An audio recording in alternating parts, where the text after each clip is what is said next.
Well, hello.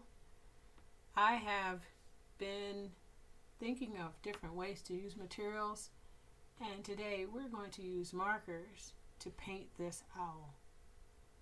And it's very easy, especially if you don't already have paints, but you might have a paintbrush that you might want to paint and use these markers. So I have a drawing, and I like to draw with crayon when I'm painting with watercolors because the crayon will not get ruined by getting wet. So let me set my owl to the side a little bit, and bring my piece of foil to the forefront. I've used this piece of foil for some other projects, so it's got some smudges and some wrinkles on it, but this is going to be my palette. And this is where I'm putting my paint. I'm going to put some blue on here, and I just color straight onto the foil. I'm going to make a colorful owl, so I'm not going to make it all brown, but I do want brown. So there's a brown area for when I'm ready to paint the brown parts brown. And I'm getting all my colors arranged on my palette. But I could always go back and add more. And I think I should have added green because I did make leaves. And I want a little bit of yellow. Oh, that's hard to see on the foil. That's kind of hard to see, but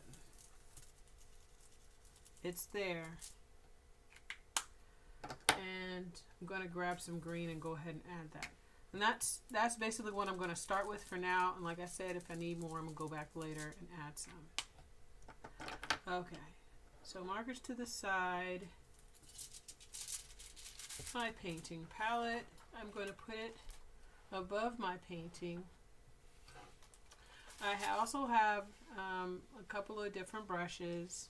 I have a napkin or a piece of paper towel, or even just a regular piece of paper for that matter, because sometimes you want to make sure your brush is clean before you dip into a new color.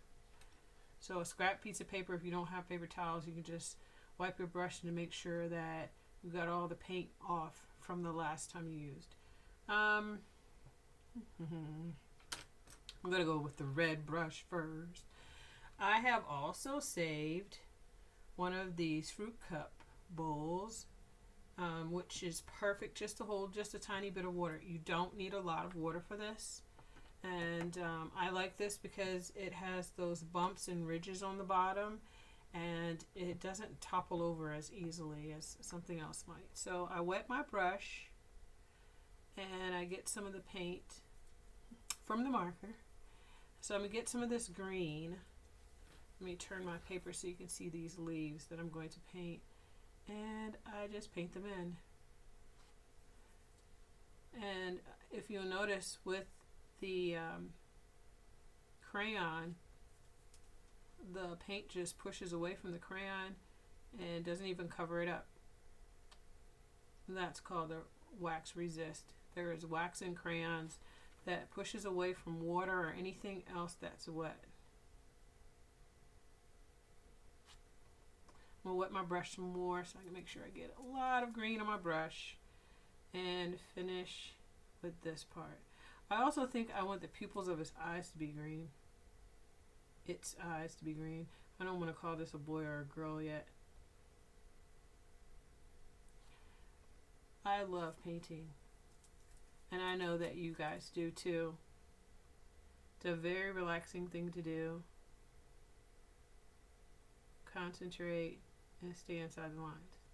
Okay, so now I rinse my brush. And I take it over to my napkin and I wipe it. Yeah, looks like it's pretty good. No, I see a little green on there. I'm going to rinse it again. Rinse.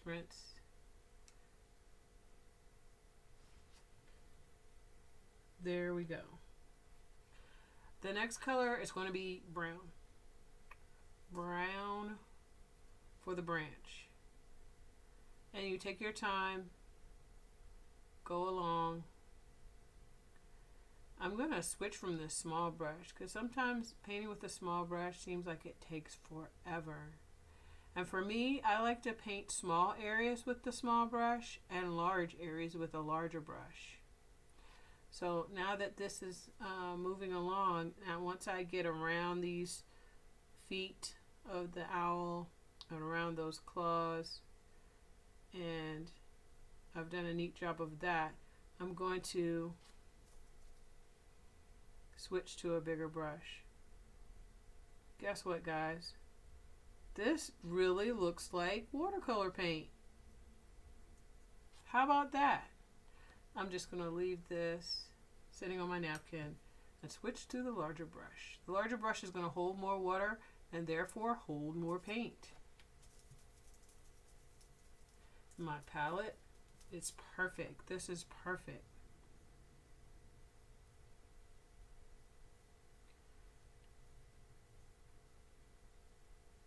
Nice, nice, nice. This brush is getting old. Some of the hairs are coming out. It's going bald. So I'm going to rinse this brush, get all the brown off. My water is changing a really strange greenish, brownish color. And then I attack another color. And this is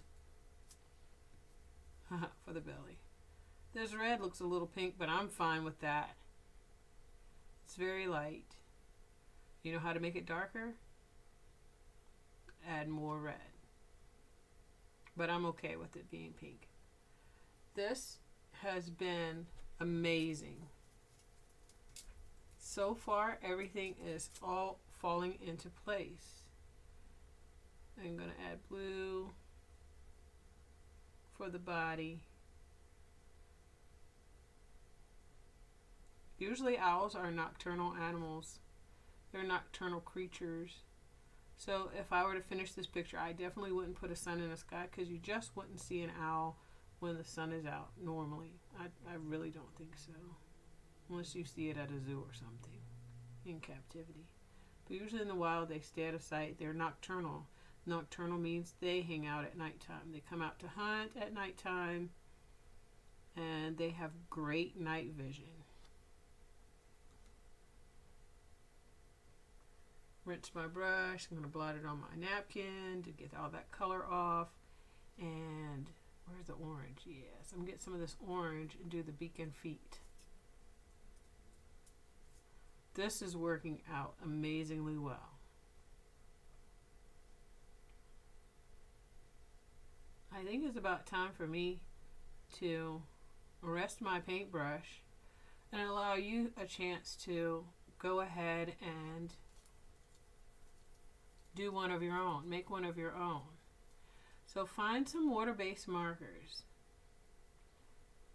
I won't say a specific brand because most of them will work just fine if they are water-based.